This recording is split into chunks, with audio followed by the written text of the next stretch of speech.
Good morning વિદ્યાર્થી મિત્રો, હું વિશાલ મેર. આજના આપણે એક અલગ એક નવા પ્રકારનો એક નવો લેક્ચર એની અંદર એટલે કે જનરલ નોલેજ જીકે એની અંદર આપ સર્વનું હાર્દિક સ્વાગત કરું છું. આપણને તો ખ્યાલ છે કે આપણા જીવનની અંદર જનરલ નોલેજ એટલે કે જીકે એ કેટલું મહત્વનું છે. જનરલ નોલેજ કહેવાય એક તો કહેવાય ને મોટો દરિયો છે, એ જેટલું આપણે તૈયાર કરીએ એટલું ઓછું છે. પણ અવારનવાર જે સ્પર્ધાત્મક પરીક્ષાઓ જે લેવાય છે તો દરેક પરીક્ષાની અંદર અને આપણા જીવનની અંદર જે જનરલ નોલેજ છે એનું ખૂબ જ મહત્વ રહેલું છે. તો આજે આપણે જે જનરલ નોલેજ છે એના વિશે આપણે કહેવાય ને એક નજર કરીશું. જનરલ નોલેજ છે તેના વિશે આપણે ચર્ચા કરીશું. તો કે જનરલ નોલેજની અંદર આપણે જે આજે ચર્ચા કરવાના છીએ એની અંદર કહેવાય છે ગુજરાત ઉપર એક નજર. અને ત્યાર પછી જોઈએ તો કે આપણા જે ગ્રંથો છે, આપણી જે નક્ષત્ર છે, રાશિ છે, જે કે જનરલ નોલેજની અંદર એક જીકે ની અંદર આપણા પુસ્તકો કયા છે, 4 મઠ 4 ધામ કયા છે, પછી તિથિ વાર નક્ષત્ર યોગ કરણ પંચાંગ છે, પછી ત્યાર પછી વાત કરીએ તો કે ઋતુ કઈ છે, માસ કયા છે, આ બધી બાબત વિશે આપણે ચર્ચા કરીશું. તો કે એ ચર્ચા કરી એની પહેલા તો આપણે વાત કરીએ તો કે ગુજરાત પર એક નજર. તો જનરલ નોલેજ વિશે આપણે વાત કરી રહ્યા છીએ તો કે આપણું રાજ્ય ગુજરાત છે, તો કે ગુજરાત વિશે આપણે ચર્ચા કરવી ખૂબ જ જરૂરી છે. તો ગુજરાત ઉપર એક નજર એટલે શું કે ગુજરાત ઉપર કહેવાય જનરલ નોલેજ છે. ગુજરાતની અંદર ગુજરાતનું સ્થાન ક્યાં છે, ગુજરાતનું ક્ષેત્રફળ શું છે, ગુજરાતની અંદર વસ્તી કઈ છે, ગુજરાતનું વસ્તીમાં સ્થાન કયું છે, મોટો જિલ્લો કયો છે, નાનો જિલ્લો કયો છે. તો આવી ચર્ચા આપણે આજના આપણા લેક્ચરની અંદર કરીશું. તો જોઈએ તો કે જનરલ નોલેજ આપણો આજનો ટોપિક છે. જનરલ નોલેજ એટલે કે જીકે.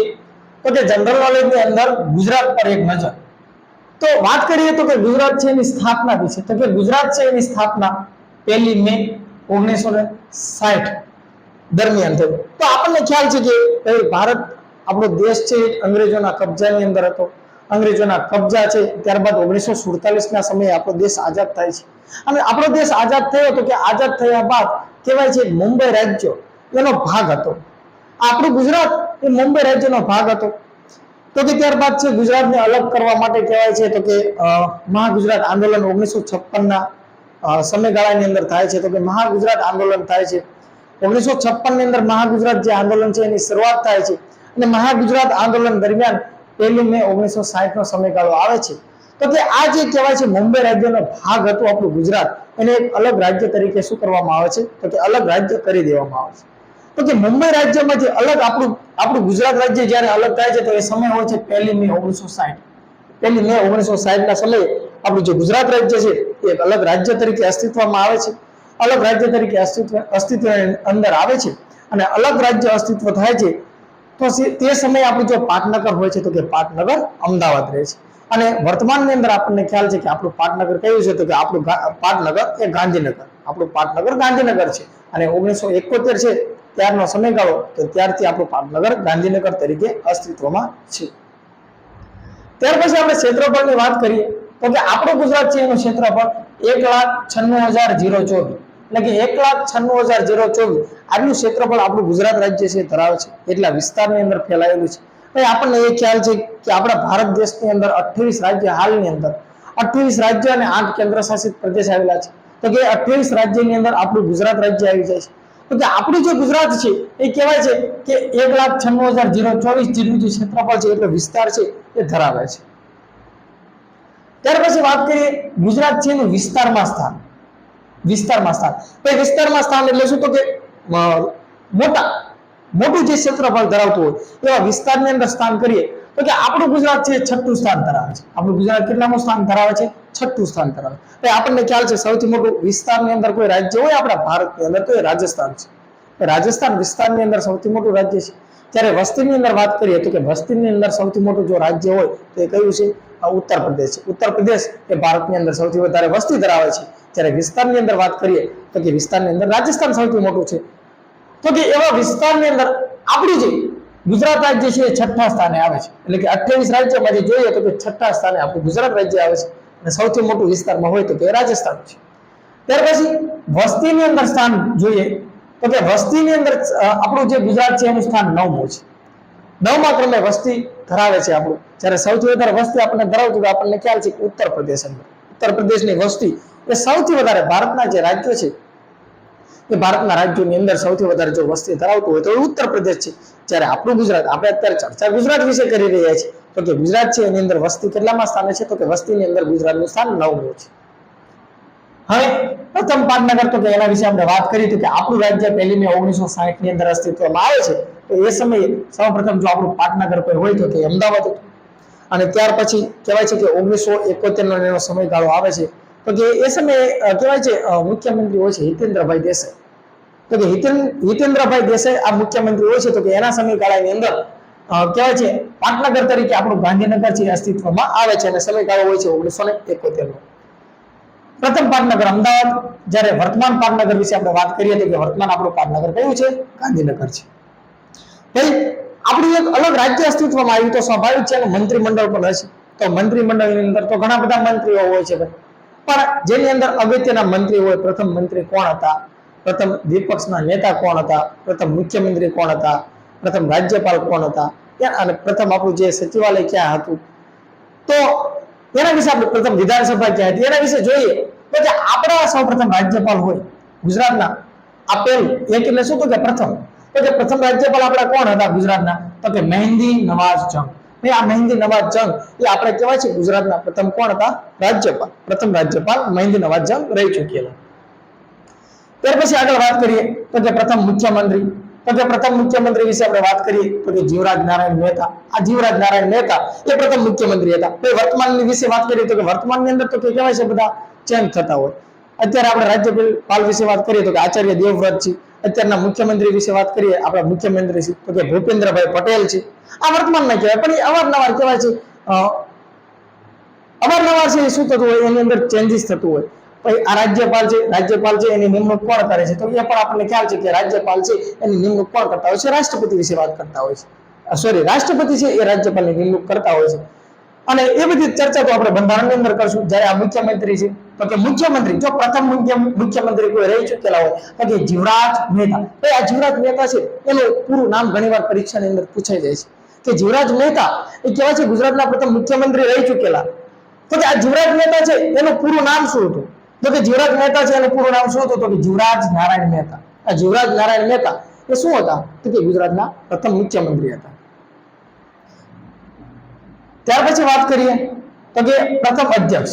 પ્રથમ અધ્યક્ષ એટલે શું? તો કે આપણી જે વિધાનસભાના અધ્યક્ષ. ગુજરાત રાજ્ય છે તો રાજ્યની અંદર શું હોય? વિધાનસભા હોય અને વિધાન પરિષદ હોય. પણ આપણા ગુજરાત રાજ્યની અંદર તો વિધાન પરિષદ અસ્તિત્વમાં નથી. ત્યારે ભારતની અંદર 8 એવા રાજ્યો છે જેની અંદર વિધાન પરિષદ અસ્તિત્વમાં છે. પણ આપણા રાજ્યની અંદર તો માત્ર શું છે? વિધાનસભા છે. આ વિધાનસભા છે એની બેઠકો કેટલી છે? તો કે 182 બેઠકો છે. તો કે આ વિધાનસભા છે એ વિધાનસભાના પ્રથમ અધ્યક્ષ કોણ હતા? તો કે કલ્યાણજી મહેતા. આ કલ્યાણજી મહેતા એ ગુજરાતની જે વિધાનસભા છે એના પ્રથમ અધ્યક્ષ રહી ચૂકેલા છે. ત્યાર પછી આગળ વાત કરીએ તો કે પ્રથમ એટલે કે પહેલા ડેપ્યુટી એટલે કે અધ્યક્ષ, ડેપ્યુટી એટલે કે ઉપાધ્યક્ષ. અધ્યક્ષ સિવાય એટલે કે અધ્યક્ષ ન હોય તો એની જગ્યાએ કોઈ કાર્ય કરે તો કે ડેપ્યુટી અધ્યક્ષ એટલે કે ઉપાધ્યક્ષ. તો કે ગુજરાતના પ્રથમ ઉપાધ્યક્ષ કોણ હતા? એટલે કે અંબાલાલ શાહ. અંબાલાલ શાહ એ ગુજરાતના પ્રથમ શું હતા? તો કે ડેપ્યુટી અધ્યક્ષ હતા. ત્યાર પછી જોઈએ તો કે વિપક્ષના નેતા. ભાઈ કહેવાય છે વિધાનસભા અસ્તિત્વની અંદર આવે તો કે અસ્તિત્વમાં આવે તો એ સમયે એની અંદર છે વિપક્ષના નેતા છે એની પણ નિમણૂક કરવી પડે છે. તો કે પ્રથમ પહેલા જો વિપક્ષના કોઈ નેતા હોય તો વિપક્ષના નેતા કોણ હતા? તો કે નગીનદાસ ગાંધી. નામ શું હતું એમનું પૂરું? નગીનદાસ ગાંધી. તો કે આ નગીનદાસ ગાંધી એ કહેવાય છે પ્રથમ વિપક્ષના નેતા હતા ગુજરાત વિધાનસભાના. ભાઈ આ વિધાનસભા છે તો કે વિધાનસભા છે એની બેઠકો કેટલી છે? તો કે વિધાનસભા છે એની બેઠકો 182 છે. 182 એ આપણી જે વિધાનસભા છે એની બેઠકો ધરાવે છે. જ્યારે લોકસભા વિશે વાત કરીએ તો કે લોકસભાની આપણી બેઠકો કેટલી છે? તો કે 26.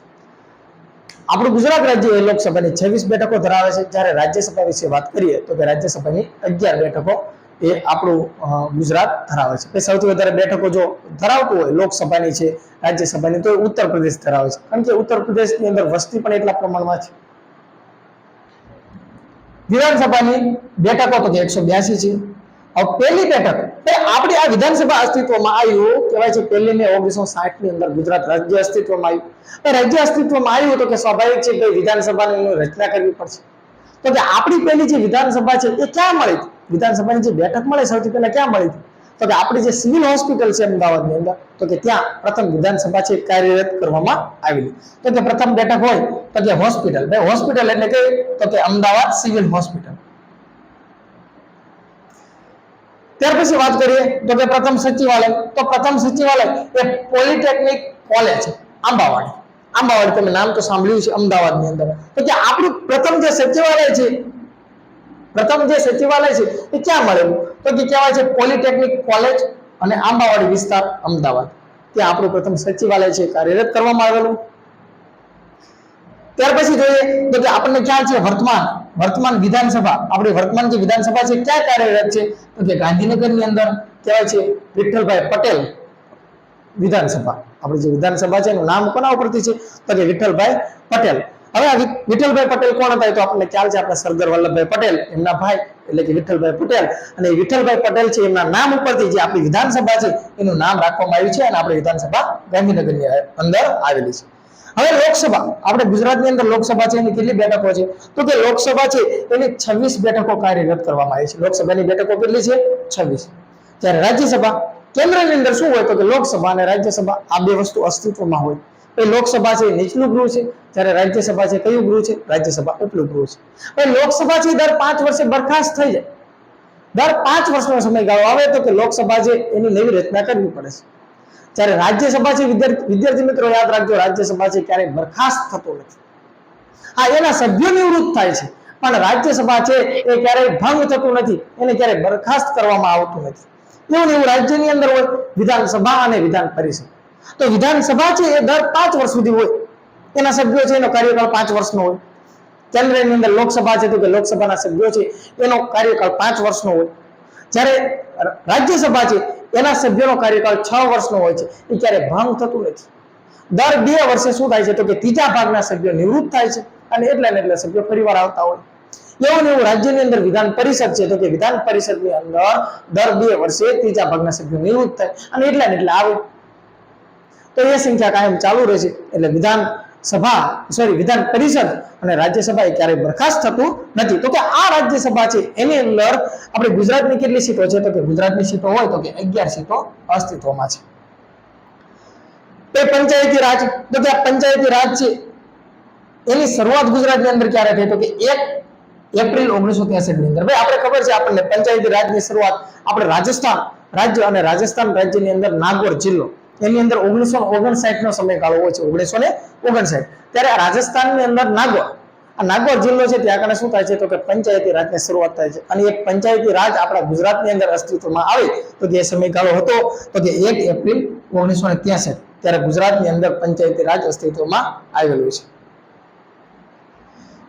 જિલ્લાઓ, તો કે ગુજરાતની અંદર વર્તમાન કેટલા જિલ્લાઓ છે? તો કે 33 જિલ્લાઓ છે.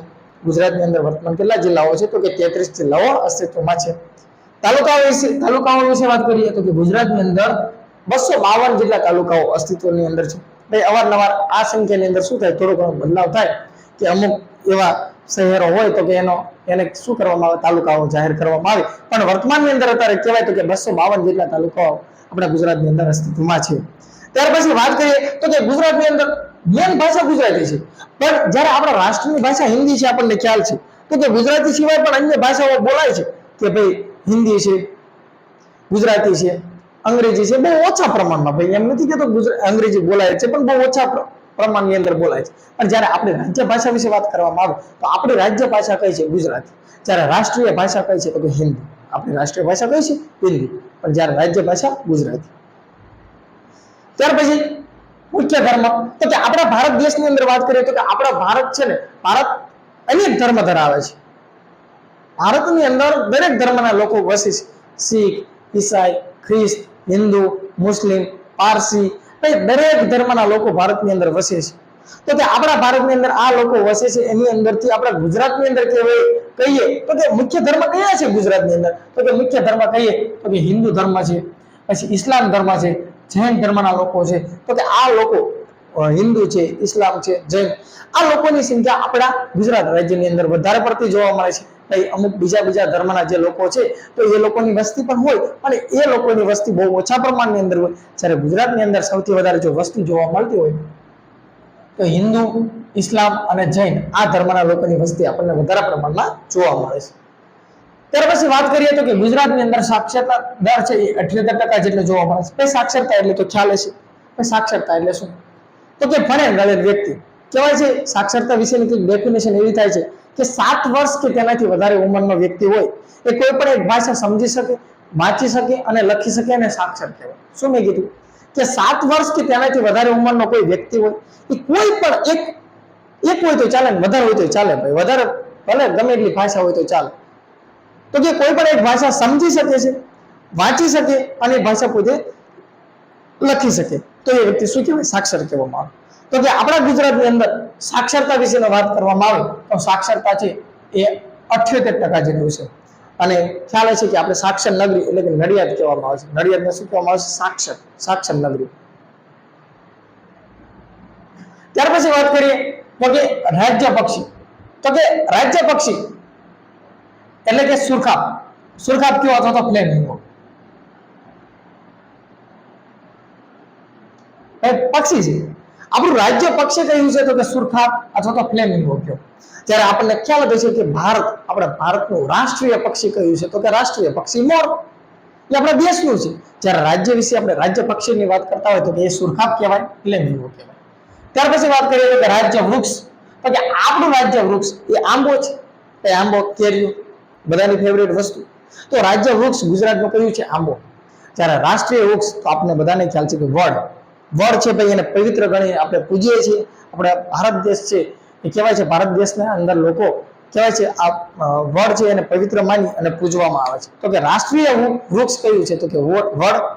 અને જ્યારે રાજ્ય વૃક્ષ કયું છે તો કે આંબો. રાજ્ય વૃક્ષ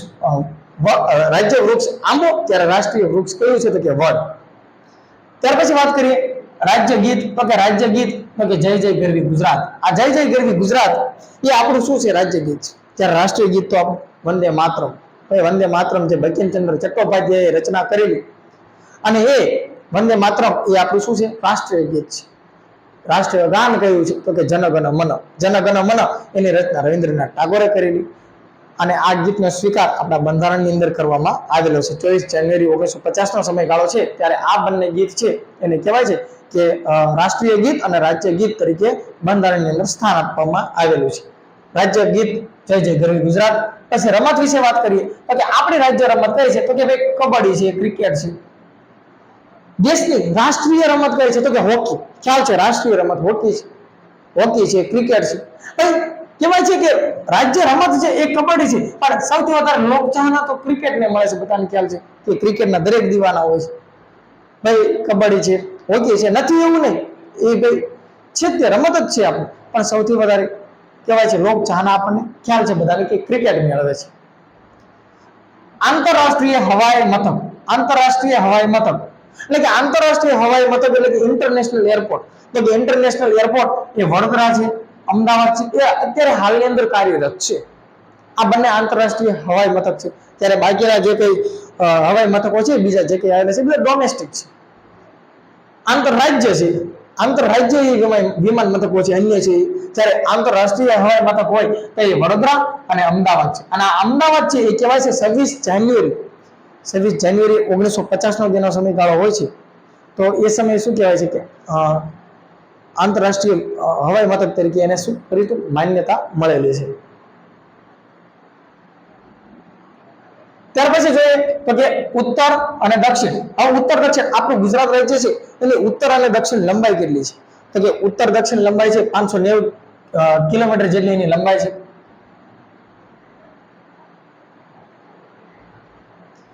ઉત્તર અને દક્ષિણ છે એની લંબાઈ કેટલી છે તો કે 590 જેટલી કિલોમીટર. 590 કિલોમીટર એ ઉત્તર દક્ષિણ લંબાઈ છે.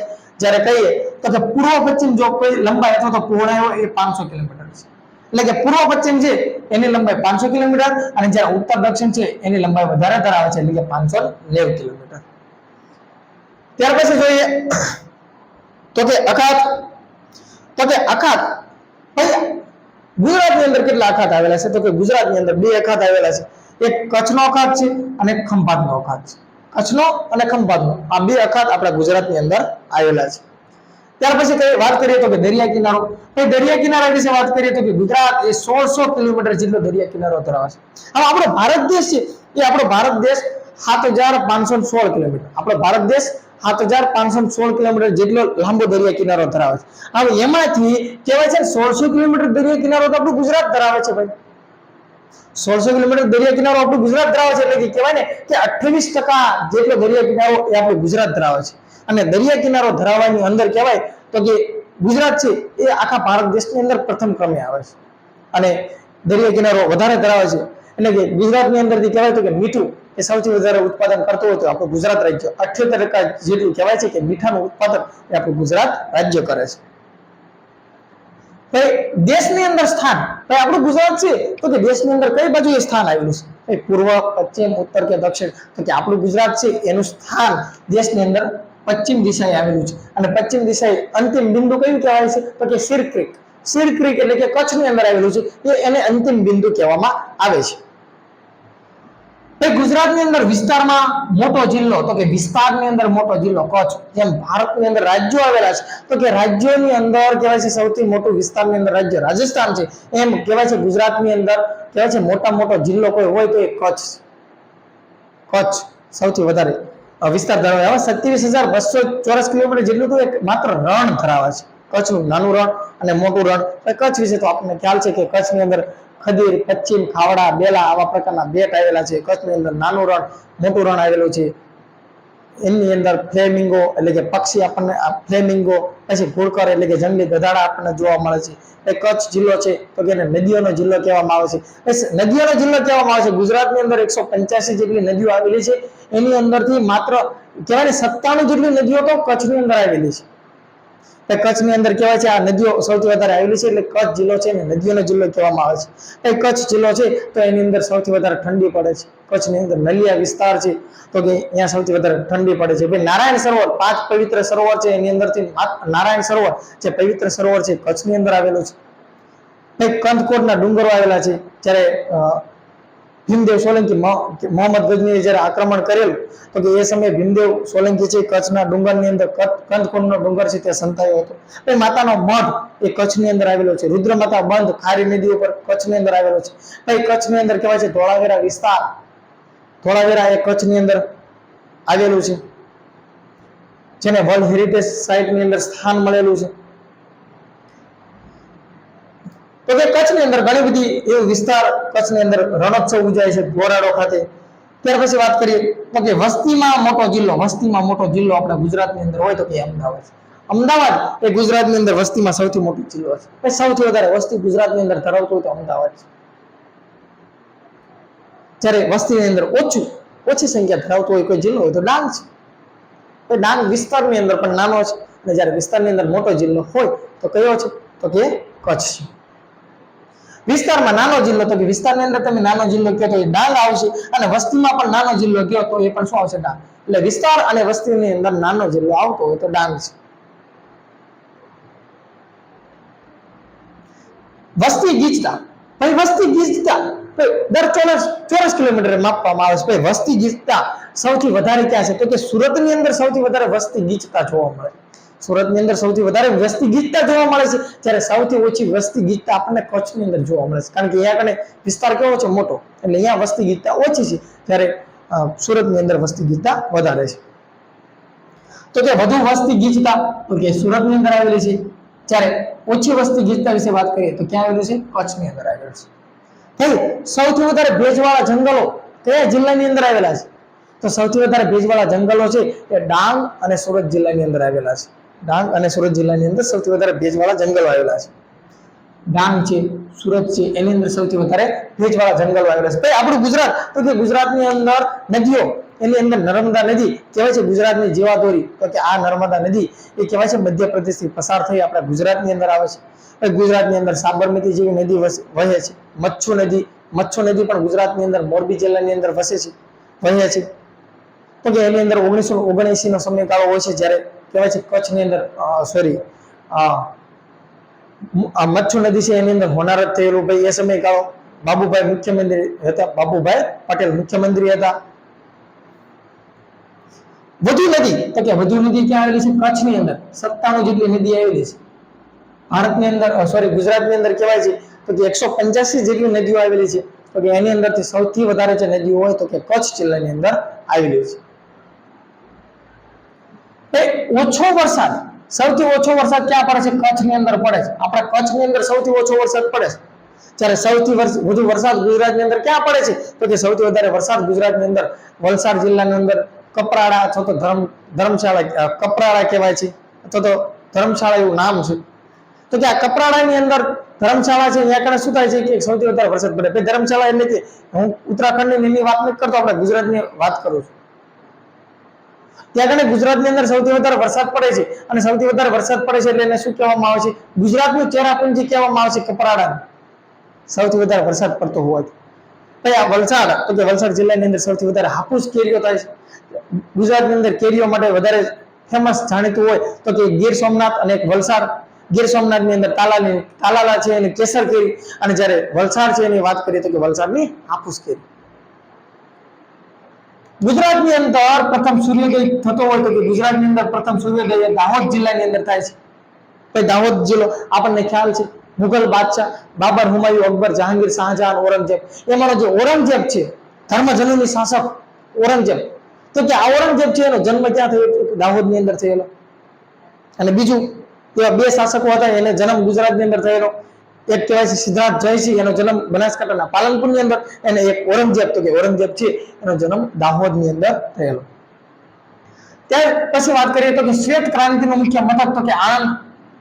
શ્વેત ક્રાંતિનું મુખ્ય મથક કહેવાય. એ દૂધ માટે કહેવાય છે શ્વેત ક્રાંતિ આવે છે, સફેદ ક્રાંતિ આવે છે, શ્વેત ક્રાંતિ એટલે કે દૂધ માટે. અને આણંદની અંદર આપણને ખબર છે અમૂલ ડેરી આવેલી છે. ત્રિભુવનદાસ પટેલ એની મદદથી આ આણંદ ડેરી છે એની સ્થાપના થઈ. 1946 નો એનો સમયગાળો હોય છે. તો આણંદ જિલ્લાની અંદર અમૂલ ડેરી આવેલી છે, એટલે કે આણંદ જિલ્લો એ કહેવાય છે શ્વેત ક્રાંતિનું મુખ્ય મથક ગણવામાં આવે છે. ભાઈ જૂનું નગર, જૂનું પણ કેવું? હયાતનગર. જૂનું હોય અને હયાતનગર હોય, એટલે કે હાલની અંદર અસ્તિત્વમાં હોય એવું કોઈ નગર તો કે આપણું વડનગર. મહેસાણા જિલ્લાની અંદર આવેલું વડનગર. હવે આપણે જે અત્યાર સુધી નજર કરી એ કહેવાય છે ગુજરાત પર એક નજર. ગુજરાતની અંદર પ્રથમ શું, મોટું શું, નાનું શું, આના વિશે આપણે ચર્ચા કરી. હવે આપણે જે કંઈ ચર્ચા કરીશું તો કે આપણે જે કહેવાય છે ધાર્મિક ગ્રંથો છે, તિથિ છે, વાર છે, નક્ષત્ર છે, માસ છે, એટલે કે અષાઢ, શ્રાવણ, ભાદરવો, આસો, પછી 7 નગરી છે, 7 નદીઓ છે, નક્ષત્ર છે, રાશિ છે, એના વિશે આપણે થોડીક ચર્ચા કરીએ. તો જોઈએ વેદ, તો કે આપણા વેદ કેટલા છે? તો કે વેદ 4 છે. એક ઋગ્વેદ, યજુર્વેદ, સામવેદ અને અથર્વવેદ. એ વેદ 4 છે. કયા કયા? ઋગ્વેદ, યજુર્વેદ, સામવેદ અને અથર્વવેદ. આ 4 વેદ છે. હવે 4 વેદ છે ને એના પાસે શું છે? ઉપવેદ છે. તો આ ઋગ્વેદ છે એનો ઉપવેદ શું છે? તો કે ઋગ્વેદ છે એનો ઉપવેદ શું છે? તો કે આયુર્વેદ. ઋગ્વેદ છે એનો ઉપવેદ આયુર્વેદ છે. પછી આ સામવેદ છે એનો ઉપવેદ શું છે? ઉપવેદ શું છે? તો કે સામવેદ છે એનો ઉપવેદ ગાંધર્વવેદ છે. પછી આ અથર્વવેદ છે એનો ઉપવેદ શું છે? તો કે શિલ્પવેદ. અથર્વવેદ છે એનો ઉપવેદ શું છે? તો કે શિલ્પવેદ. અને યજુર્વેદ છે એનો ઉપવેદ શું થશે? તો કે ધનુર્વેદ. ફરી વેદ 4, એના ઉપવેદ પણ 4. તો કે વેદ કયા? ઋગ્વેદ, યજુર્વેદ, સામવેદ અને અથર્વવેદ. ઉપવેદ કયા? તો કે આયુર્વેદ, ધનુર્વેદ, ગાંધર્વવેદ અને શિલ્પવેદ. તો કે આ ઋગ્વેદ છે એનો ઉપવેદ કયો છે? તો કે ઋગ્વેદ છે એનો ઉપવેદ આયુર્વેદ છે. પછી આ સામવેદ છે એનો ઉપવેદ શું છે? તો કે સામવેદ છે એનો ઉપવેદ શું છે? તો કે ગંધર્વવેદ છે, ગાંધર્વવેદ. પછી આ અથર્વવેદ છે એનો ઉપવેદ શું છે? તો કે અથર્વવેદ છે એનો ઉપવેદ શું છે? શિલ્પવેદ. અને જ્યારે છેલ્લું વધ્યું યજુર્વેદ, તો કે એનો ઉપવેદ શું છે? તો કે ધનુર્વેદ. આ 4 વેદ અને 4 એના ઉપવેદ થઈ ગયા. પુરાણો કેટલા છે? તો કે પુરાણો આપણે 18 છે. પુરાણો કેટલા છે? પુરાણોની સંખ્યા પૂછવામાં આવે તો પુરાણો કેટલા છે? 18 છે. ત્યાર પછી વાત કરીએ સપ્ત નદી, 7 નદીઓ ભારતની અંદર. ભાઈ નદીઓ તો અઢળક છે, પણ જે સપ્ત નદી તરીકે જાણીતી છે એ 7 નદીઓ કઈ છે? તો કે ગંગા, યમુના, ગોદાવરી, સરસ્વતી, નર્મદા, સિંધુ અને કાવેરી. આ જે 7 નદીઓ છે એની કહેવાય છે પુરાણોની અંદર સપ્ત નદી તરીકે ઉલ્લેખ થયેલો છે. 7 નગરી એ પુરાણોની અંદર સપ્ત નગરી તરીકે કઈ એવી નગરીઓ છે જેનો ઉલ્લેખ થયેલો છે? અયોધ્યા ઉત્તર પ્રદેશની અંદર ખ્યાલ છે, મથુરા ઉત્તર પ્રદેશની અંદર, અયોધ્યા વિશે તો ખ્યાલ અત્યારે હશે જ તે આપણને. અયોધ્યા નગરી, રામ મંદિર, ભાઈ જ્યાં રામનું નિવાસ સ્થાન, ત્યાં જ રામ મંદિરનું નિર્માણ આપણા વડાપ્રધાન શ્રીએ કરાવ્યું. તો કે સપ્તનગરી, તો કે અયોધ્યા નગરી, મથુરા નગરી, પછી માયાપુરી, કાશી, અવંતી, દ્વારામતી અને કાંચી, આ સપ્તનગરી તરીકે ઉલ્લેખ થાય છે. ભાઈ આ દ્વારામતી એટલે શું? તો કે આપણું દ્વારકા નગરી. દ્વારકા છે પહેલાના સમયની અંદર દ્વારામતી અથવા તો કુશસ્થલી તરીકે જાણીતું હતું, અને જ્યારે આ દ્વારામતી અથવા તો કુશસ્થલી હાલના સમયની અંદર દ્વારકા તરીકે જાણીતું છે. એ ચાર મઠની જે સ્થાપના થઈ, તો કે એક 4 મઠ છે. એની અંદર પહેલો મઠ તો કે ગોવર્ધન પીઠ. એ ગોવર્ધન પીઠ એટલે ક્યાં? તો કે પુરી, ઓડિશાની અંદર પુરી, જ્યાં જગન્નાથ ભગવાનની દર અષાઢ મહિનાની અંદર અષાઢી બીજે જે સૌથી મોટી રથયાત્રા નીકળે છે તે. તો 4 મઠની અંદર પ્રથમ મઠ કયો? તો કે ગોવર્ધન પીઠ. એટલે ક્યાં આવેલો છે? ઓડિશાની અંદર પુરી ખાતે. ત્યાર પછી જે બીજો મઠ છે શારદા પીઠ. આ શારદા પીઠ એટલે કયું? તો કે આપણે દ્વારકાની અંદર આવેલું બીજો મઠ શારદા પીઠ એટલે કે દ્વારકા. ત્યાર પછી વાત કરીએ તો કે જ્યોતિ મઠ. તો કે આ જ્યોતિ મઠ છે ક્યાં આવેલું છે? તો કે બદ્રીનાથની અંદર આવેલું છે. બદ્રીનાથ છે ત્યાં આગળ જ્યોતિ મઠ આવેલું છે. અને જ્યારે છેલ્લું ચોથો મઠ એટલે કે શૃંગેરી મઠ, તો કે આ શૃંગેરી મઠ છે એ કર્ણાટકની અંદર આવેલું છે. આ 4 મઠ આપણા. ત્યાર પછી વાત કરીએ 4 ધામ, જે પવિત્ર 4 ધામ યાત્રા તરીકે જાણીતું છે. તો કે આ 4 ધામની અંદર કઈ કઈ વસ્તુ આવશે? તો કે બદ્રીનાથ, ત્યાર પછી કહીએ તો કે દ્વારકા, પછી પુરી ઓડિશાની ખાતે, પછી આ રામેશ્વર. આ 4 સ્થળો છે એ શેની અંદર આવે છે? 4 ધામની અંદર આવે છે. ભાઈ આ બદ્રીનાથ ક્યાં આવેલું છે? તો કે બદ્રીનાથ એટલે કે ઉત્તરાખંડની અંદર આવેલું છે. ત્યાર પછી વાત કરીએ તો કે દ્વારકા, તો કે આપણને ખ્યાલ છે ગુજરાતની અંદર આવેલું છે. પુરી એટલે કે ઓડિશાની અંદર આવેલું છે. ઓડિશા કયો એના નામની અંદર બદલાવ થતો રહ્યો છે. ત્યાર પછી આ રામેશ્વર ભાઈ તમિલનાડુની અંદર આવેલું છે. તો કે આ સ્થળો છે, આ 4 સ્થળો છે એ 4 સ્થળોની 4 ધામ યાત્રા તરીકે એનો ઉલ્લેખ થાય છે. ત્યાર પછી રાશિઓ, તો કે રાશિ કેટલી છે? તો કે 12 રાશિઓ છે. 12 રાશિ તરીકે એનો ઉલ્લેખ થયેલો છે. ત્યાર પછી જોઈએ 5 પવિત્ર સરોવર. પવિત્ર સરોવર જે ઉલ્લેખ છે પુરાણોની અંદર, એમાંના જે 5 પવિત્ર સરોવર કયા? તો કે 5 પવિત્ર સરોવરની અંદર એક માન સરોવર, બીજું છે પુષ્કર સરોવર. પુષ્કર સરોવર છે એ કહેવાય છે રાજસ્થાન, પુષ્કર સરોવર છે રાજસ્થાનની અંદર આવેલું છે. પછી માન સરોવર છે કહેવાય છે તિબેટની અંદર આવેલું છે. આ નારાયણ સરોવર છે, તો કે નારાયણ સરોવર કચ્છની અંદર આવેલું છે. કચ્છ જિલ્લાની અંદર કહેવાય છે નારાયણ સરોવર આવેલું છે. બિંદુ સરોવર અને પંપા સરોવર, આ 5 સરોવરો છે એનો પવિત્ર સરોવર તરીકેનો ઉલ્લેખ થયેલો છે.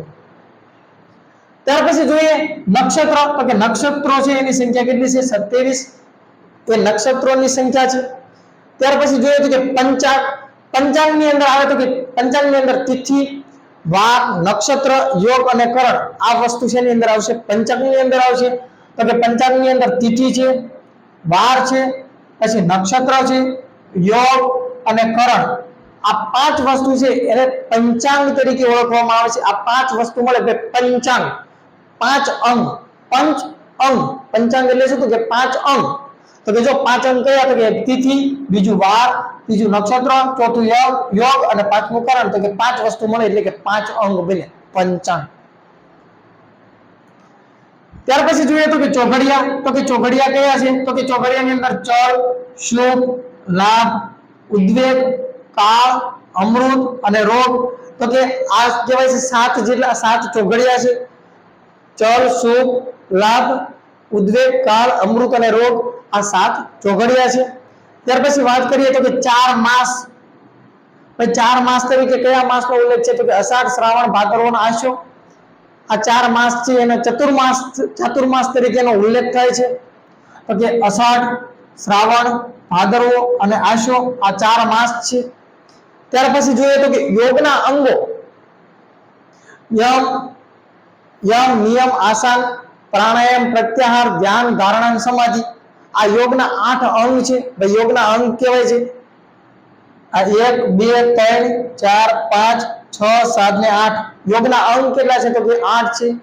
યમ, નિયમ, આસન, પ્રાણાયામ, પ્રત્યાહાર, ધ્યાન, ધારણા અને સમાધિ આ 8 યમ છે. તો જો પહેલું યમ, બીજું નિયમ, ત્રીજું આસન, ચોથું પ્રાણાયામ, પાંચમું પ્રત્યાહાર, છઠ્ઠું ધ્યાન, સાતમું ધારણા અને આઠમું શું થશે તો કે સમાધિ. ત્યાર પછી વાત કરીએ તો કે 4 આશ્રમ. તો કે આપણા જીવનની અંદર કહેવાય છે ને કે આપણે 4 આશ્રમની અંદરથી એટલે કે પસાર થવાનું માનવામાં આવે છે. છેલ્લું કહેવાય છે કે સંન્યાસમ એટલે કે છેલ્લે સંન્યાસ લેવાનો, બ્રહ્મચર્ય. બાળપણથી માંડી કે આપણે જે છેલ્લે સુધી પસાર થઈએ તો એની અંદર કહેવાય છે કે 4 આશ્રમ કયા છે તો કે બ્રહ્મચર્યાશ્રમ આ પ્રથમ આશ્રમ છે. ત્યાર પછી ગૃહસ્થાશ્રમ, ત્રીજું છે વાનપ્રસ્થાશ્રમ. વાનપ્રસ્થાશ્રમ એટલે કે વનની અંદર પ્રવેશ કહેવાય છે, જે દીક્ષા લઈ લેવી સંસાર મૂકી, તો એને શું કહેવામાં આવે? વાનપ્રસ્થાશ્રમ. છેલ્લું છે સંન્યસ્તાશ્રમ. આવા 4 આપણા આશ્રમ છે એનો આપણા પંચાંગ આપણે છે કહેવાય છે જે ગ્રંથો છે એની અંદર ઉલ્લેખ થયેલો છે. ત્યાર પછી જોઈએ તો કે ઋતુઓ કેટલી છે તો કે 6 ઋતુઓ છે એનો ઉલ્લેખ કરવામાં આવ્યો છે. એક હેમંત, બીજી છે શિશિર, ત્રીજી છે વસંત, ચોથી છે ગ્રીષ્મ, પાંચમી છે વર્ષા અને છઠ્ઠી છે શરદ. તો કે આવી 6 ઋતુઓ છે એ ઋતુઓનો પણ આની અંદર શું કરવામાં આવ્યો છે?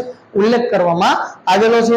આગળ જોઈએ તો કે હવે જે મુખ્ય સ્થાપકો છે એ મુખ્ય સ્થાપકો વિશે આપણે વાત કરીએ તો કે કઈ એવા વ્યક્તિ હતા જેને કઈ સંસ્થા છે કે અથવા તો કોઈ પણ કિલ્લાઓ છે એની સ્થાપના કરી, કોઈ પણ સામ્રાજ્યની સ્થાપના કરી, એના વિશે આપણે જોઈએ તો કે મુખ્ય સ્થાપકોની અંદર જોઈએ તો કે બનારસ હિન્દુ યુનિવર્સિટી. તો કે આ બનારસ હિન્દુ યુનિવર્સિટી છે એની સ્થાપના કોને કરી હતી તો કે મદન મોહન માલવીય. આ મદન મોહન માલવીય છે એને બનારસ હિન્દુ યુનિવર્સિટી છે એની સ્થાપના કરી હતી. હવે આ મદન મોહન માલવીય છે એને કહે તો કે આગળ જતા 2015 નો સમયગાળો હોય છે તો કે આ 2015 ના સમયની અંદર એને ભારત રત્ન એવોર્ડથી પણ સન્માનિત કરવામાં આવે છે. ત્યાર પછી શાંતિ નિકેતન સંસ્થા.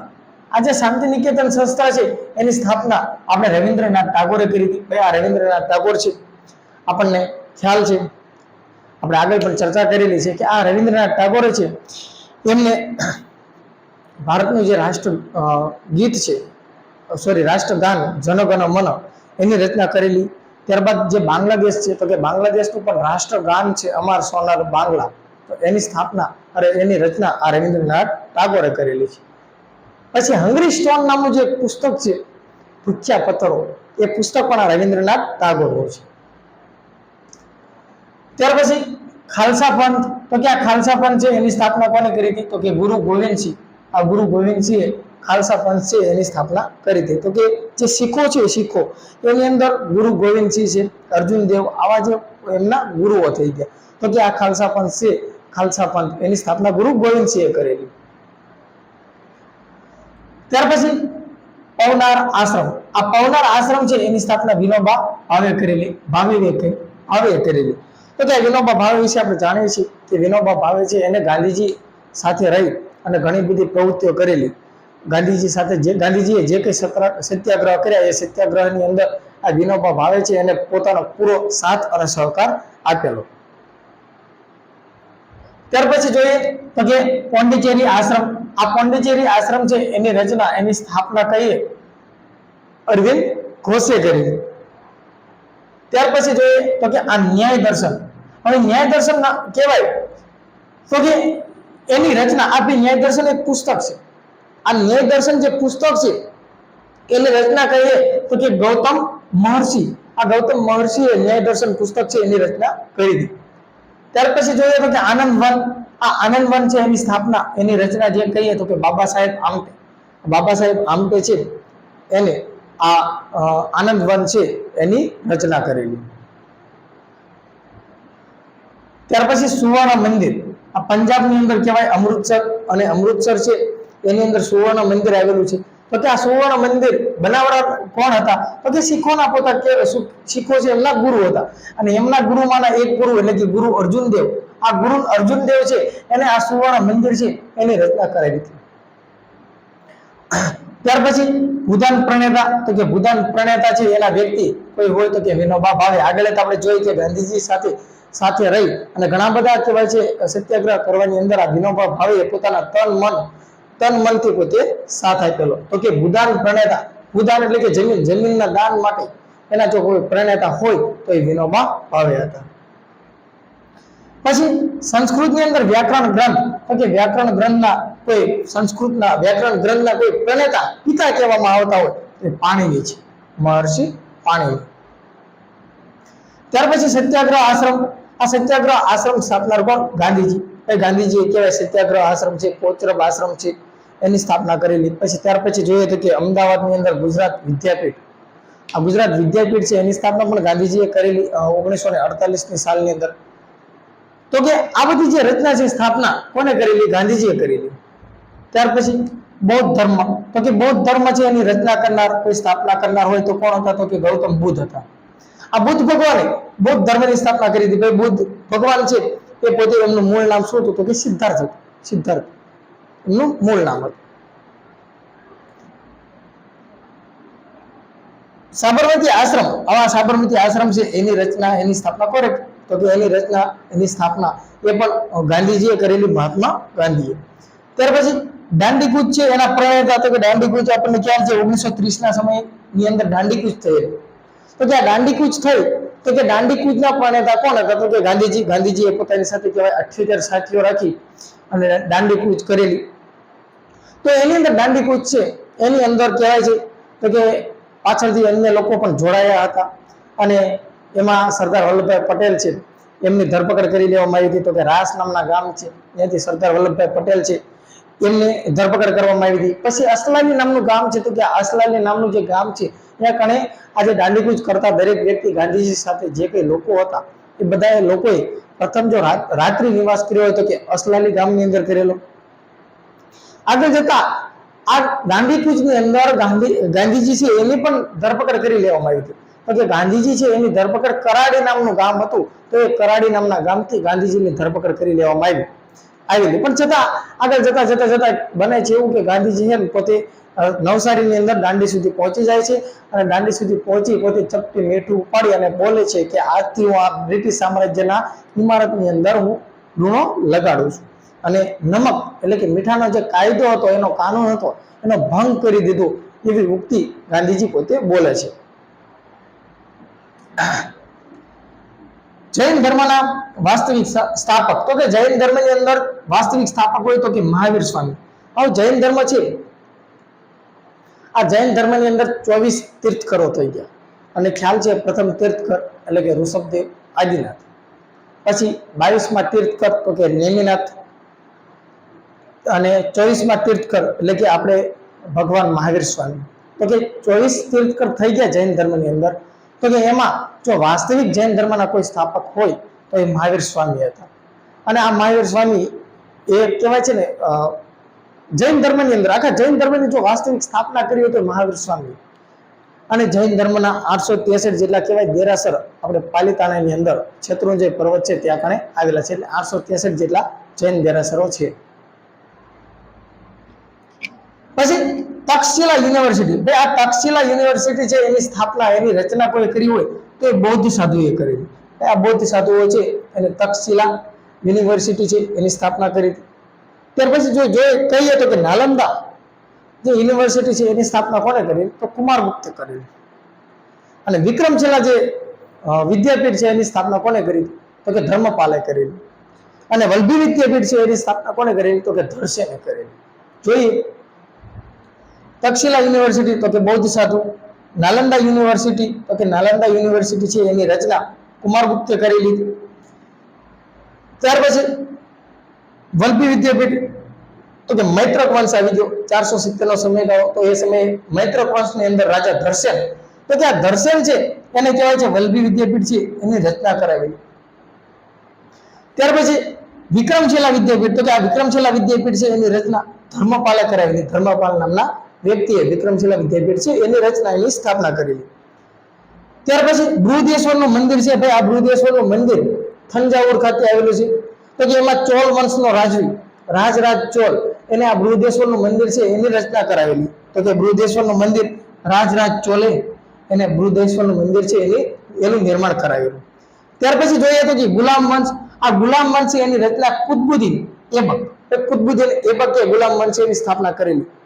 અને કહેવાય છે કે કુતુબુદ્દીન ऐबक 2.5 दिन का झोपड़ा અજમેરની અંદર જે મસ્જિદ છે એનું નિર્માણ પણ આ કુતુબુદ્દીન ऐबके કરાવેલું.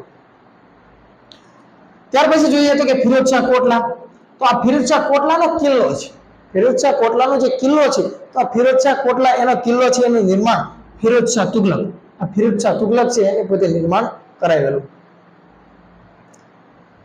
ત્યાર પછી જોઈએ તો કે વિજયનગર સામ્રાજ્ય. તો કે આપણે કહેવાય છે ગુજરાતની અંદર, ઉત્તર ભારતની અંદર અને પૂર્વ ભારતની અંદર આમ અવારનવાર દરેક દિશાની અંદર જે કે સામ્રાજ્ય ફેલાયેલા હતા.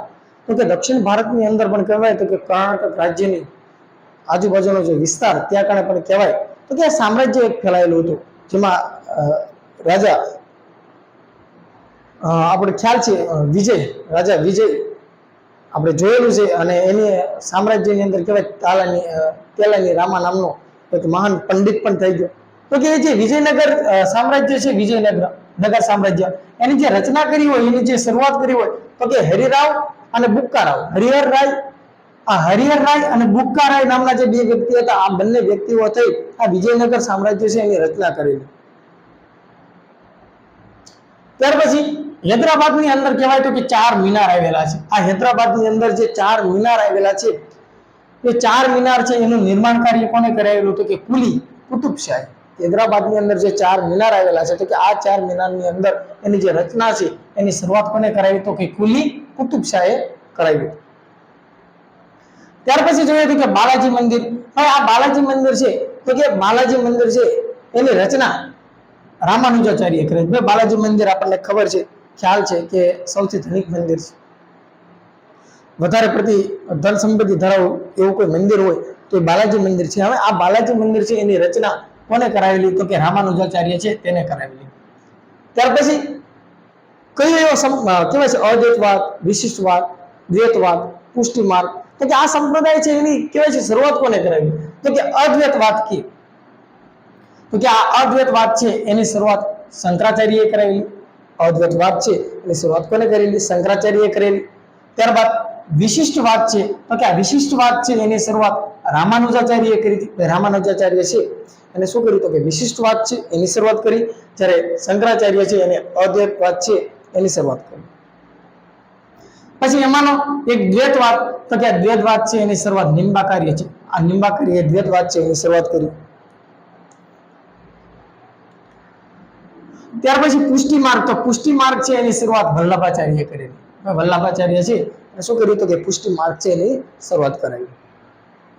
પછી ચિશ્તી સંપ્રદાય. તો કે આ ચિશ્તી સંપ્રદાય છે એની શરૂઆત કરી હોય તો કે મોઇનુદ્દીન ખ્વાજા ચિશ્તી. મોઇનુદ્દીન ખ્વાજા ચિશ્તી એને શું કરેલું તો કે આ ચિશ્તી સંપ્રદાય છે એની શરૂઆત કરાવી. પછી જે કઈ મુઘલ રાજાઓ થઈ ગયા, બાબર, હુમાયુ, અકબર, જહાંગીર, શાહજહાં, ઔરંગઝેબ. આ બાબર છે તો કે ભારતની અંદર શું કર્યું તો કે મુઘલ સત્તા છે એનો પાયો નાખનાર કોઈ હોય તો કે બાબર હતો. પછી બાબર છે એના પછી એનો પુત્ર આવે છે હુમાયુ. તો કે હુમાયુ છે આ બાબરનો અર્થ શું થાય તો કે વાઘ એવો થાય છે. ત્યાર પછી હુમાયુ આવે છે તો હુમાયુ પોતે કહેવાય છે કે એનો અર્થ એવો થાય છે નસીબદાર. પણ એની જિંદગીની અંદર કહેવાય છે ને એને જેવો કોઈ ખરાબ નસીબ વાળો ન હતો હુમાયુ. એ પોતે નાસ્તો ફીરતો ફરે છે અને એની પત્નીને પણ કહેવાય છે કે પ્રસૂતિનો સમય હોય છે તો એ સમયે કહેવાય છે પોતે કહેવાય છે હિન્દુ લોકો હોય છે એના કિલ્લાની અંદર એની અંદર મૂકી, અમરકોટનો કિલ્લો કહેવાય છે તો કે અમરકોટના કિલ્લાની અંદર મૂકી અને પોતે નાસ્તો ફેરતો હોય છે. શેરશાહ સૂરી છે એની સામે યુદ્ધ થાય છે અને આ શેરશાહ સૂરી છે તો કે એ શું કરે છે તો કે શેરશાહ સૂરી તોપગોળાનું નિરીક્ષણ કરતો હોય તો કે એ સમયે તોપગોળો ફૂટે છે અને શેરશાહ સૂરીનું મૃત્યુ થાય છે. પછી હુમાયુનો પુત્ર અકબર એટલે કે બાબર હુમાયુ અકબર. તો કે અકબર છે એનો જન્મ કહેવાય છે તો કે એક હિન્દુના ધીરે એટલે કે અમરકોટના કિલ્લાની અંદર થાય છે. અકબર છે એને શું કરેલું તો કે હિન્દુ અને મુસ્લિમ લોકો છે એનામાં એકતા સ્થાપવા માટે પ્રયત્ન કરેલો અને એને જગ્યા વેરો હતો તો કે નાબૂદ કરેલો. પછી એનો પુત્ર જહાંગીર આવે છે તો કે આ જહાંગીર છે એનું મૂળ નામ સલીમ હોય છે અને એ કહેવાય છે અકબર તો કે એના ગુરુના નામ ઉપરથી સલીમ ચિશ્તી એના ગુરુનું નામ હોય છે તો કે સલીમ ચિશ્તીના નામ ઉપરથી એનું નામ સલીમ રાખે છે. ભાઈ જહાંગીર તો કે એનું મૂળ નામ સલીમ હોય છે અને આ જહાંગીર છે એ ચિત્રકળાનો શોખીન હોય છે. જહાંગીરના દરબારની અંદર તે અંગ્રેજ ઓફિસરો એટલે કે અંગ્રેજ અધિકારીઓ આવે છે. કેપ્ટન હોકિન્સ આવે છે પેલા હેક્ટર નામના જહાજની અંદર પરવાનગી માંગવા માટે, પણ એને પરવાનગી મળતી નથી. ભારતની અંદર કોઠીઓ સ્થાપી હોય છે, પણ જહાંગીર એને પરવાનગી આપતા હોતા નથી, કેમ કે પોર્ટુગીઝોએ ના પાડી હોય છે. ત્યાર પછી 1613 નો સમયગાળો આવે છે, તો કે સર ટોમસ રો નામનો અંગ્રેજ અધિકારી એક આવે છે, અને એ સમય કહેવાય છે ચાર જહાજ જેટલા જહાજ ભરી એની અંદર ગિફ્ટ લાવી, ભેટ લાવી અને આવે છે જહાંગીરના દરબારની અંદર. અને જહાંગીરના દરબારની અંદર આવી અને કહે છે કે હું તો રાજા તમારા માટે લાવી રહ્યો છું, આ તમારા માટે બધી ગિફ્ટ છે. તો કે બસ અમસ્તા આવ્યા હતા? તો કે હા ભાઈ અમસ્તા આવ્યા હતા, તમારી જે ચર્ચા છે, તમારી પ્રશંસા છે, એના વિશેની વાત અમે બહુ સાંભળી છે, તમારાથી ખુશ થઈ અને આ ભેટ તમારા માટે લાવ્યો છું, આવી વાત કરે છે. જહાંગીર છે દ્રવી ઉઠે છે, અને પછી હળવે કરીને પૂછે છે ટોમસ રો કે હું અહીંયા શું કોઠી સ્થાપી શકું? માત્ર બસ કોઠી સ્થાપીશ, વેપાર જ કરવો છે. જહાંગીર પરવાનગી આપી દે છે, અને સુરતની અંદર કોઠી સ્થાપી અને કહેવાય છે હળવે અંગ્રેજો વેપાર કરતા કરતા કહેવાય છે પ્લાસીની યુદ્ધ ને બક્સરની યુદ્ધ અને ધીરે ધીરે દીવાની સત્તા પ્રાપ્ત કરી અને ભારતની અંદર પોતાનો અધિકાર જમાવતા જાય છે. તો જહાંગીર પછી એનો પુત્ર કહે બાબર, હુમાયુ, અકબર, જહાંગીર, પછી એનો પુત્ર શાહજહાં આવે છે. પછી શાહજહાં એટલે તાજમહેલ છે એનું નિર્માણ કરાવનાર પોતે શાહજહાં. પછી શાહજહાંનો સમયગાળો એટલે સ્થાપત્ય કળાનો સુવર્ણયુગ ગણાય છે. જ્યારે જહાંગીર છે એનો સમયગાળો ચિત્રકળાનો સુવર્ણયુગ કહેવાતો હતો. પછી આ મયુરાસન છે એની રચના કહેવાય છે શાહજહાંએ કરેલી. પછી દિલ્હીનો લાલ કિલ્લો એની રચના પણ શાહજહાંએ કરાવી, અને બુલંદ દરવાજો ફતેહપુર સિકરી એની રચના અકબરે કરાવેલી ગુજરાત વિજયની યાદની અંદર. અને પછી એના પુત્ર ઔરંગઝેબ આવે છે. શાહજહાં પછી એનો પુત્ર ઔરંગઝેબ, તો કે ઔરંગઝેબ એક ધર્મજનની શાસક હતો. ભાઈ જે કહેવાય છે ને કે હિન્દુઓ પર જે જજિયા અકબરે નાબૂદ કરેલો એ પાછો જજિયા પાછો નાખે છે ઔરંગઝેબ. અને પારસી કે હિન્દુઓના તહેવાર કે કોઈ પણ લોકોના તહેવાર, હિન્દુ લોકો છે તો કે હિન્દુ લોકોના દિવાળી છે, હોળી છે, આવા બધા તહેવારો એના ઉપર પ્રતિબંધ મૂક્યો. પારસી લોકોનો જે નવરોઝ તહેવાર છે એના ઉપર પણ એને પ્રતિબંધ મૂકી દીધો, અને તહેવારના દિવસે પણ દુકાનો ખુલ્લી રાખવાની, પંચાંગની રચના નહીં કરવાની, આવા ફરમાન ઔરંગઝેબે બહાર પાડેલા. તો એક ધર્મજનોની શાસક હતો.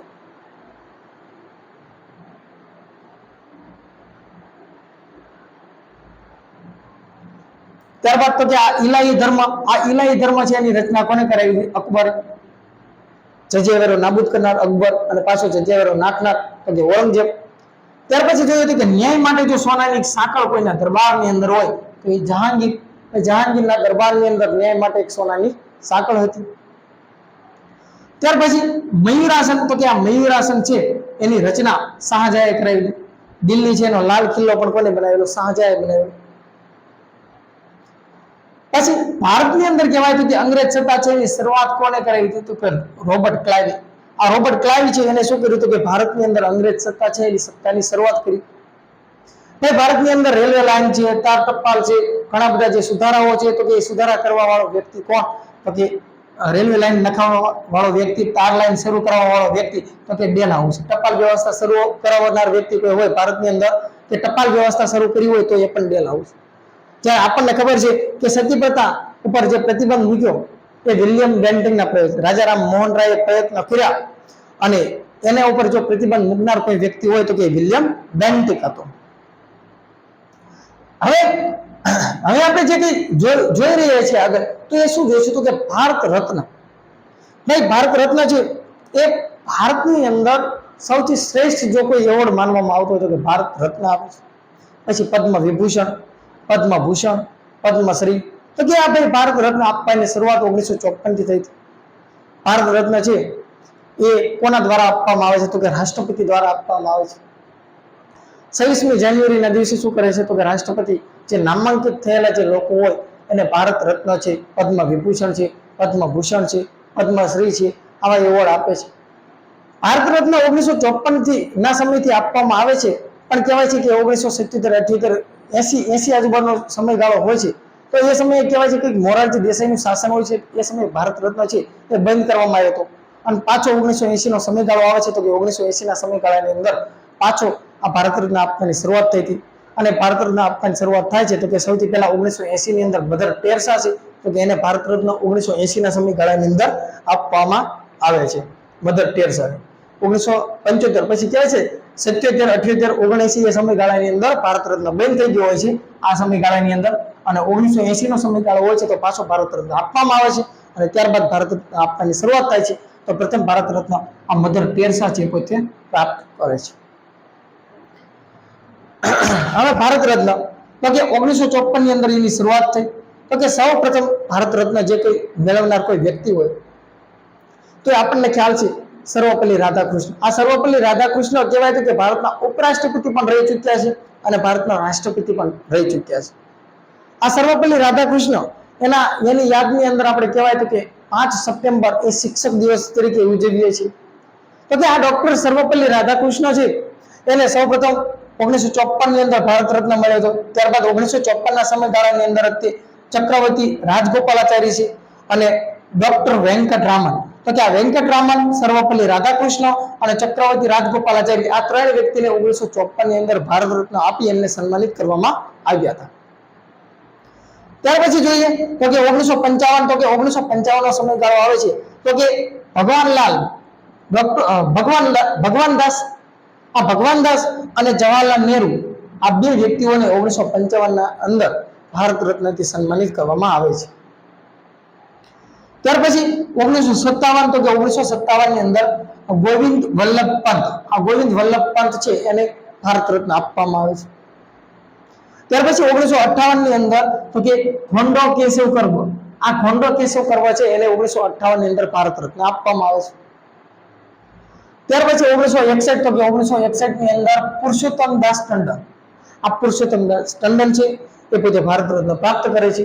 અને એની સાથે સાથે કહીએ તો કે 1961 ની અંદર વિધાનચંદ્ર રોય, આ વિધાનચંદ્ર રોય અને પુરુષોત્તમ દાસ ટંડન આ બે વ્યક્તિને 1961 ની અંદર ભારત રત્ન આપવામાં આવે છે.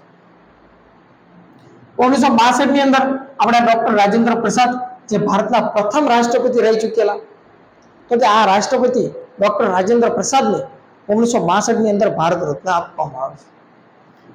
1963, તો કે ડોક્ટર ઝાકિર હુસેન, આ ડોક્ટર ઝાકિર હુસેનને ભારત રત્નથી સન્માનિત 1963 ની અંદર કરવામાં આવ્યા.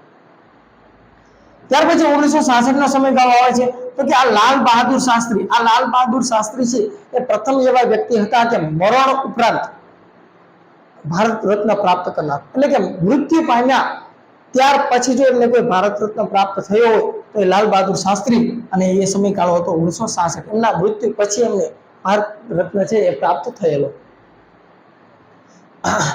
ત્યાર પછી 1971 નો સમયગાળો હતો કે એની અંદર આપણા વડાપ્રધાન ઇન્દિરાબેન ગાંધી તે પ્રથમ મહિલા વડાપ્રધાન હતા, એને 1971 ની અંદર ભારત રત્નથી સન્માનિત કરવામાં આવ્યા. ત્યાર પછી 1975 ની અંદર તો કે આ 1975 ની અંદર વીવી ગિરી, આ વીવી ગિરી એટલે કે રાષ્ટ્રપતિ ઉપરાષ્ટ્રપતિ રહી ચૂકેલા, તો કે વીવી ગિરીને ભારત રત્નથી સન્માનિત કરવામાં આવ્યા. અને કહેવાય છે 77, 78, 79 એ સમયગાળાની અંદર જવાહરલાલ મોરારજીભાઈ દેસાઈ, આ મોરારજીભાઈ દેસાઈનું શાસન હોય છે. એ મોરારજીભાઈ દેસાઈનું શાસન હોય છે એ સમયે કહેવાય છે કે કટોકટીની વ્યવસ્થા ઊભી થાય છે, અને એ સમયે કહેવાય છે ભારત રત્ન છે એ બંધ કરી દેવામાં આવેલો. અને પાછો 1980 નો સમયગાળો આવે છે ત્યારે પાછું ભારત રત્ન છે એની શરૂઆત કરવામાં આવેલી, અને ભારત રત્નની શરૂઆત કરવામાં આવી તો પ્રથમ ભારત રત્ન છે એ કહેવાય છે મધર ટેરેસાએ પ્રાપ્ત કરેલો. ભાઈ આ વિદેશી નાગરિક હતા. ત્યાર પછી 1983, આ 1983 ની અંદર ભારત રત્ન વિનોબા ભાવેને આપવામાં આવ્યો. વિનોબા ભાવે ભૂદાન ચળવળના પ્રણેતા અને ગાંધીજી સાથે રહી અને ઘણા બધા સત્યાગ્રહની અંદર પોતે ફાળો આપેલો. ત્યાર પછી 1987 ખાન અબ્દુલ ગફાર ખાન, ખાન અબ્દુલ ગફાર ખાન એટલે ભાઈ સરહદના ગાંધી તરીકે જાણીતા છે. આ સરહદના ગાંધી તરીકે જાણીતા ખાન અબ્દુલ ગફાર ખાન છે એને 1987 ની અંદર ભારત રત્નથી સન્માનિત કરવામાં આવેલા. ત્યાર પછી 1990 એટલે કે ડોક્ટર બાબા સાહેબ આંબેડકર ભાઈ, એમના વિશે જેટલી વાત કરી જેટલી પ્રશંસા કરી એટલી ઓછી. આપણને જો આપણો કાયદો અપાવનાર હોય, આપણું બંધારણ આપનાર હોય, આપણા બંધારણના ઘડવૈયા હોય તો કે ડોક્ટર બાબા સાહેબ આંબેડકર. બંધારણની અંદર અનુચ્છેદ 32, તો કે બંધારણનો અનુચ્છેદ 32 ને મૂળભૂત આત્મા કઈ હોય તો કે ડોક્ટર બાબા સાહેબ આંબેડકર. દરેક લોકોને પોતાના હક અધિકાર અપાવનાર કોઈ વ્યક્તિ હોય તો કે ડોક્ટર બાબા સાહેબ આંબેડકર. તો કે 1990 નો સમયગાળો હોય છે તો કે ડોક્ટર બાબા સાહેબ આંબેડકર અને ડોક્ટર નલસેલા મંડેલા આ બે વ્યક્તિને ભારત રત્ન આપવામાં આવેલું. 1990 તો કે ડોક્ટર બાબા સાહેબ આંબેડકર અને મંડેલા એટલે કે નલસેલા મંડેલા એને ભારત રત્નથી સન્માનિત કરવામાં આવેલા. ત્યાર પછી 1991 નો સમયગાળો તો કે 1991 ની અંદર મોરારજીભાઈ દેસાઈ, ત્યારબાદ રાજીવ ગાંધી અને સરદાર વલ્લભભાઈ પટેલ આ ત્રણ લોકોને શું કરવામાં આવ્યું? ભારત રત્નથી સન્માનિત કરવામાં આવ્યા. મરણ ઉપરાંત સરદાર વલ્લભભાઈ પટેલ એમને શું મરણ ઉપરાંત ભારત રત્ન મળેલો. 1992 ની અંદર આપણા સુભાષચંદ્ર બોઝ, સુભાષચંદ્ર બોઝ છે યાદ રાખજો, સુભાષચંદ્ર બોઝને ભારત રત્નથી સન્માનિત કરવામાં આવેલા છે. 1992 નો સમયગાળો આવે છે તો કે 1992 ની અંદર સુભાષચંદ્ર બોઝ છે અને મૌલાના અબ્દુલ કલામ આઝાદ, મૌલાના અબુલ કલામ આઝાદ તો કે મૌલાના અબુલ કલામ આઝાદ છે અને સુભાષચંદ્ર બોઝ છે એ બંનેને 1992 ના સમયની અંદર ભારત રત્નથી સન્માનિત કરવામાં આવેલા. ત્યારબાદ જોઈએ તો કે અને સત્યજીત છે, સત્યજીત રે અને આ જેઆરડી ટાટા એ લોકોને પણ શું છે 1992 ની અંદર ભારત રત્ન મળેલો. તો કે ચાર વ્યક્તિને 1992 ની અંદર આ કહેવાય છે ભારત રત્ન મળેલો. એક સુભાષચંદ્ર બોઝ, એક મૌલાના અબુલ કલામ આઝાદ, ત્રીજા છે સત્યજીત રે અને ચોથા છે જેઆરડી ટાટા. ત્યાર પછી 1997 ની અંદર તો કે 1997 ની અંદર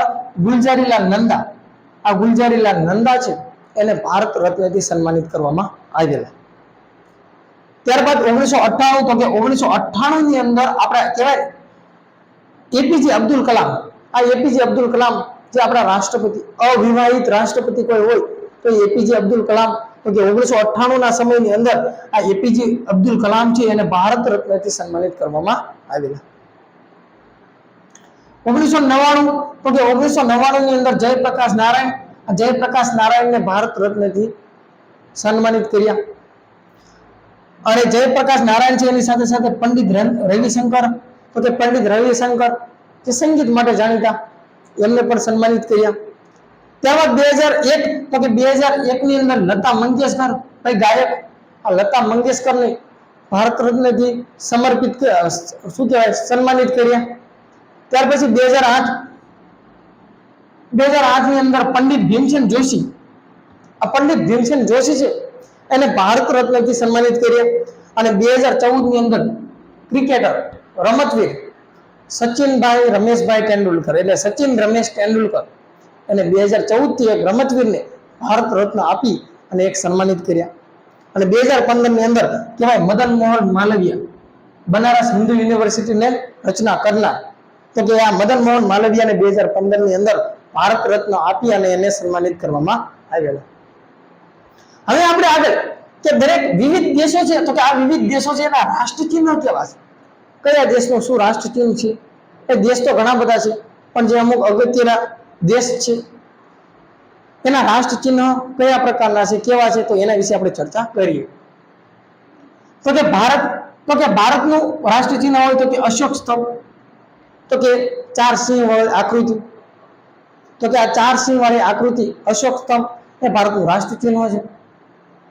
જેની અંદર કહેવાય છે આખલા છે, ઘોડા છે, હાથી છે, સિંહ છે, એને પ્રદર્શિત કરવામાં આવે છે, એને એની અંદર અંકિત કરવામાં આવે છે. અને સારનાથ ખાતે આપણો અશોક સ્તંભ આવેલો છે તો કે એમાંથી આપણું રાષ્ટ્ર ચિહ્ન લેવામાં આવ્યું છે. યુકે છે એનું રાષ્ટ્ર ચિહ્ન શું છે તો કે સફેદ કમળ, એ યુકે નું રાષ્ટ્ર ચિહ્ન છે. ત્યારબાદ રશિયા, તો રશિયાની અંદર શું છે ડબલ હેડેડ ઈગલ, આ રશિયાની અંદર શું છે ઈગલ તો કરી પણ કેવી ડબલ હેડેડ, હેડ એટલે શું થાય મોઢું, હેડ એટલે શું મોઢું, તો કે ડબલ હેડેડ ડબલ મોઢા વાળી ઈગલ એટલે કે ગરુડ એ રશિયાનું રાષ્ટ્રીય ચિહ્ન છે.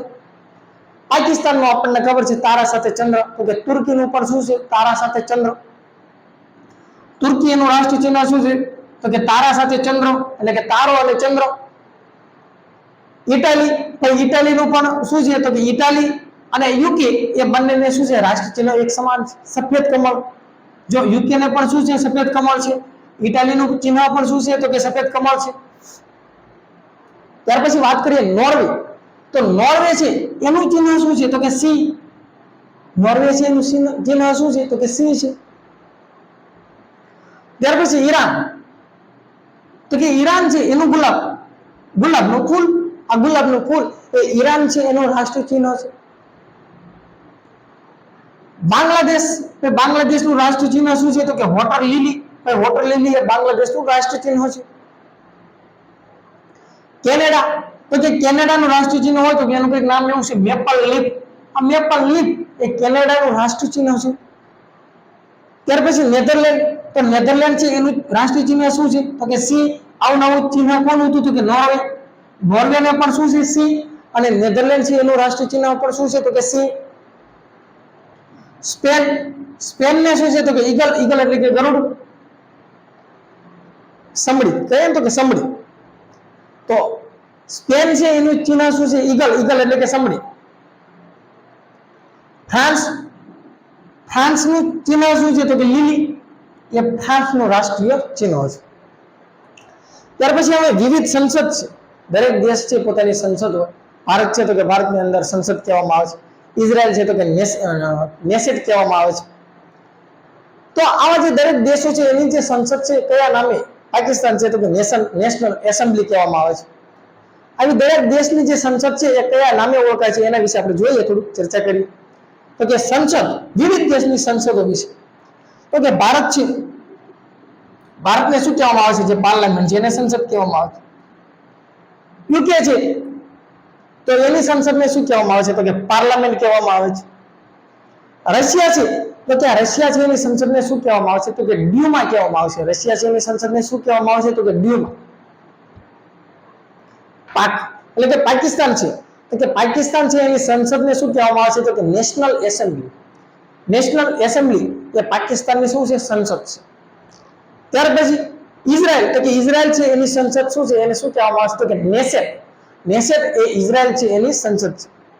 ત્યારબાદ બાંગ્લાદેશ, તો કે બાંગ્લાદેશની જે સંસદ છે એને શું કહેવામાં આવે છે તો કે સંસદ તો કહેવામાં આવે છે પણ એની આગળ જાતીય શબ્દ લાગે છે. એટલે કે બાંગ્લાદેશની સંસદનું નામ શું છે તો કે જાતીય સંસદ. બાંગ્લાદેશ જાતીય સંસદ.